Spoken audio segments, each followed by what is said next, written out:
কল্পতরু দিবসের শুভেচ্ছা সবাইকে। কল্পতরু দিবস ঈশ্বরের কৃপা ও অন্তরের পরিবর্তনের দিন। কেবল চাওয়ার নয়, যোগ্য হওয়ার দিন।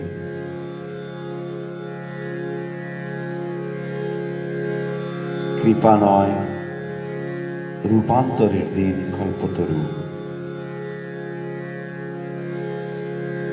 নিজের ভেতরে পরিবর্তন নিয়ে আসার দিন এই কল্পতরু।